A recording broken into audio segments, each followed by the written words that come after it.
Hello everyone, welcome back to another Friday and another casual champion review. It's Sun Warrior time. Look at all these nice character models. Maybe not Shyvana, but like, God, I forgot how terrible she looks. Oh my God. I was considering playing Jungle Leona today, but I played 6 games of Lee Sin last week and I do not have time to play 6 games of Jungle Leona. So we're just going to do basic, boring, support Leona as God intended. You know what else some deity somewhere probably intended? I don't know. It's transition fan art section. Yes. Look at all those Leonas. There's even Ravoon there. Oh, it's absolutely splendid. I am a little bit nervous for next week because it's Lilia. And Lilia is one of my favorite champions, but the internet has not been kind to her. Leona does not have to deal with such turmoil. She is oddly wholesome a lot of the time, despite her viewpoints. But thank you, thank you, fellas. The fan art absolutely wonderful. Thank you so much. I haven't played Leona in ages. Usually, if I'm going to play a champion like Leona, I don't even play support that much. If I'm going to play a go-in character, I'm going to pick like Nautilus or Blitzcrank or Thresh. I like the Hook boys, can you tell? Oh, they got Aurora support. All right, she's out now. God, I have not really been playing League outside of casual champion review in recent times just because I've been working on big projects and LOR has sucked away all my free time. So in terms of lore, Leona was born into the Solari tribe on Mount Targon, which worshipped the sun as if it was a deity, believing that the aspect of the sun would return to them in times of great crisis. And even from childhood, Leona was a shining star. That's...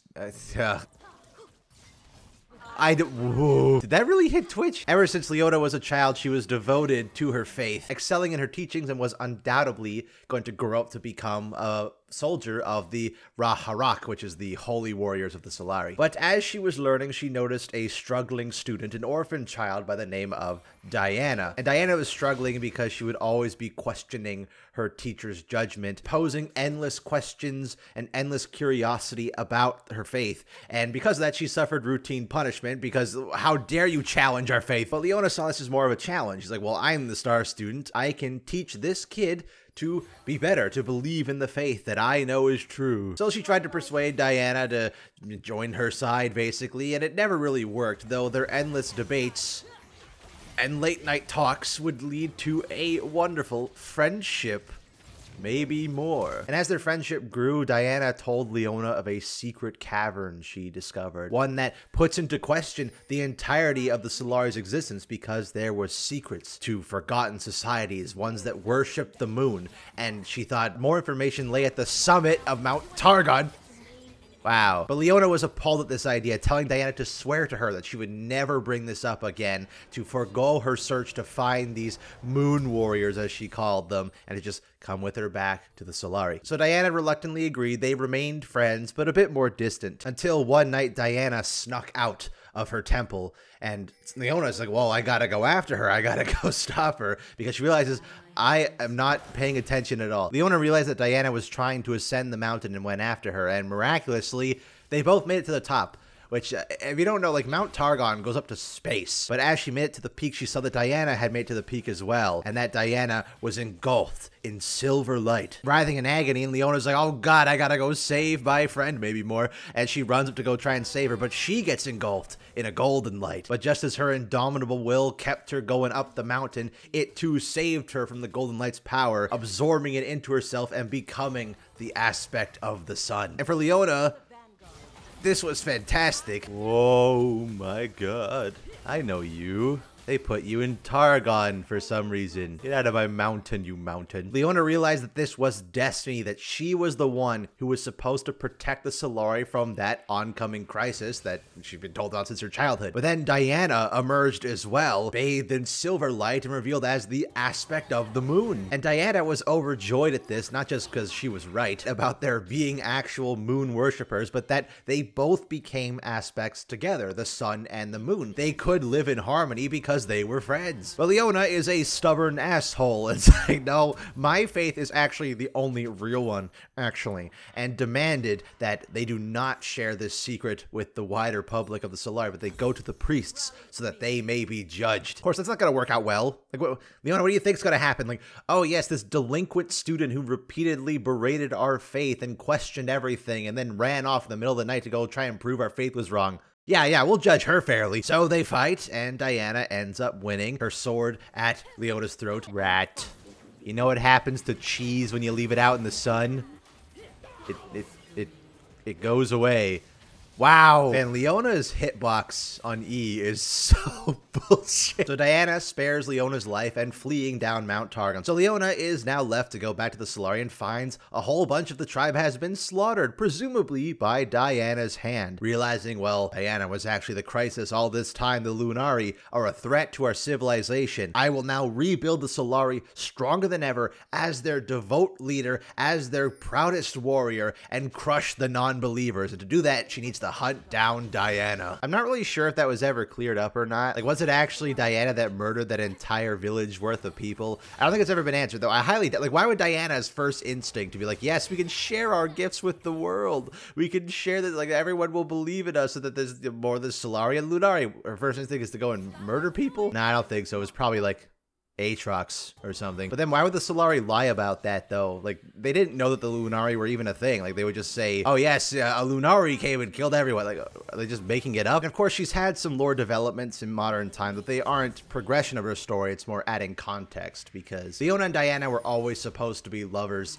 It's just Riot Censorship didn't want it to happen in the early days, and so I think it was in like 2022 or 2023, I think, that they were finally made canon. Leona is officially a lesbian for reals. Well, there's a Solari one? Oh, well, I gotta get that. Double Solari shield? That's just lore accurate more than anything. And that's great. We can talk about her design now, because... Oh, son of a... How am I supposed to talk about her design when there's this giant orb pondering above me? Before I was so rudely interrupted by the item I chose that I should... It's a Solari shield. I gotta choose it. Whatever. Leona herself pisses me off because she needs a VGU, or an ASU at least, very badly. But her needing a VGU is different in a way like Malphite, or I guess any other champion that we haven't seen an LOR redesign for. Because like with Nidalee, Master Yi, Zillion, like we've seen what they can look like specifically, like them specifically. Leona is a weird case because we can imagine what she could look like. What I mean by that is that, well, these other champions have this brand new design to call their very own. Leona has an interesting predicament where the entirety of her aesthetic has evolved around her. All the Solari look infinitely cooler than she does. Oh, I gotcha, you stupid rabbit. Aww. Not even almost, darling. Like the Solari got these golden tattoos all over the body, bulky armor with large semicircle spikes mimicking the sun. They got bright red fabrics, brown and white garments. There's just so much variety in how they look. Like, besides the priests, who are primarily dressed in white, much looser fitting fabrics, the rule of thumb with the Solari warriors is mostly that the bulkier they are, the more gold they have, the higher rank they are. Like we can see with the Solari soldiers, just kind of the lowest of the low. They're not even halfway covered. But then you get the shield breakers. They're a bit more bulked up. And then, of course, you get Ravun, Daylight Spear. And that's everything I wanted Leona to be honest. Like this giant hulking wall of meat and armor. He's so badass.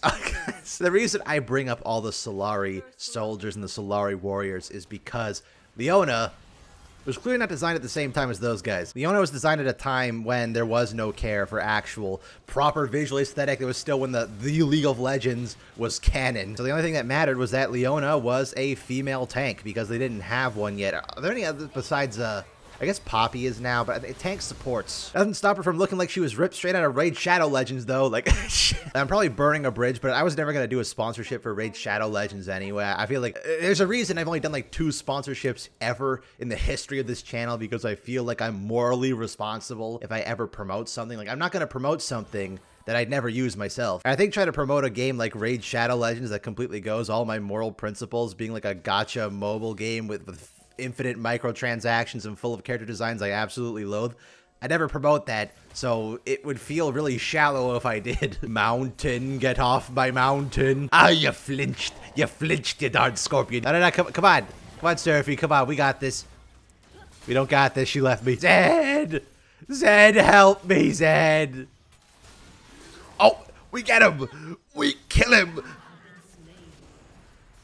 He abandoned me. How am I getting more help from a Seraphine player? What is this backwards world? When I talk about Raid Shadow Legends characters, I mean characters that just don't make any goddamn sense. It's all just hyper-sexualized. Oh, we got the cleavage showing. Oh, we got the big muscles for no reason. Just mess. Trying to be face appealing and just comes off as so shallow and nothing. And Leona is exactly that. Why are you in a skin tight suit? Why does your armor cover none of your body? Why are you a tank that has pencil arms? Like, you don't look like you protect anything. That sword feels like you could just grab it, snap it over your knee. Like, maybe if she was a priest, like one of the more holy people, I guess she is holy, but you know, one of the more spiritual people of the Solari, sure, they don't dress very bulky, which makes it extra ironic that the Solari priestess has more muscle than like 99% of all the League women. And sure, if you're trying to paint Leona as like a figurehead, she doesn't ever see action at all, then sure, it would make sense for her to be dressed in less battle-ready clothing, but she's a warrior. She is a god of the sun, basically. She's all about fighting. And even compared to the priests, I think my most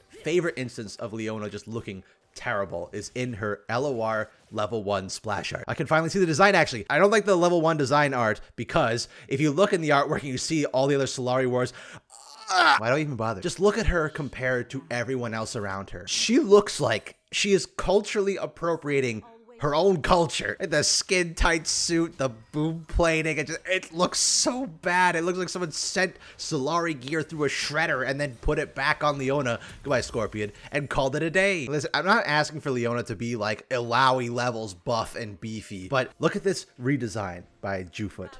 Look at that.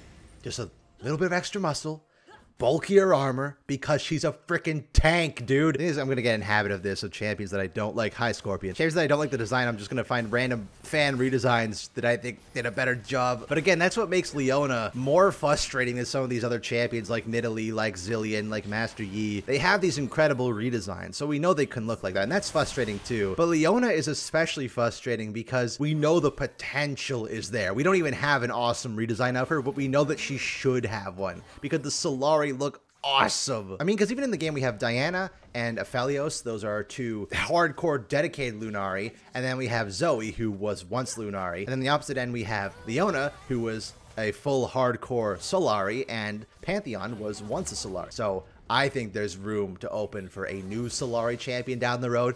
Please be Raboon.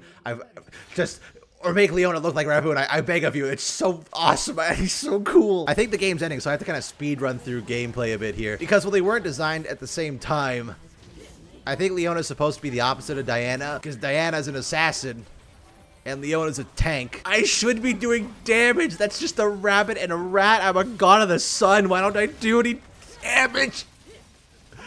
Oh. And that's what I mean. Like, I get it that Celestials like Soraka and Taric being supports, that makes perfect sense. Their aspect is about protection, and, you know, Soraka's a healing Celestial. But Leona is the god of the sun. Why is the god of the sun a character that does no damage? It doesn't, like, I feel like she should have been a top lane bruiser. Am I crazy? But again, she was designed back when function took a massive priority over form. Leona was only created because they wanted to have a female tank. Don't quote me on this, because I can't even find the quote. But I'm pretty sure even Leona's designer did not like how Leona looked. Like, he would change her if he could. Again, she doesn't even look that tanky. Again, maybe if she had a little bit of muscle on her. Not every character has to be muscly, you know, just but there's some characters like Leona and Vi who could really use it. I think it would make their character look a lot better. And as for being a tank, I don't know. I think there's other support tanks that are more interesting. I'd much prefer champions like Thresh that are a lot more fun because there's a lot more skill expression. I'm bored playing this crap, but I think that's just because Leona trades skill expression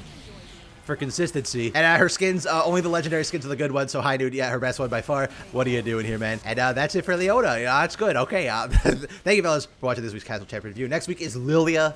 I'm very excited because I love Lilia, so this will be great. All right, have a good one, fellas. I'll see you in the next one, okay? Goodbye.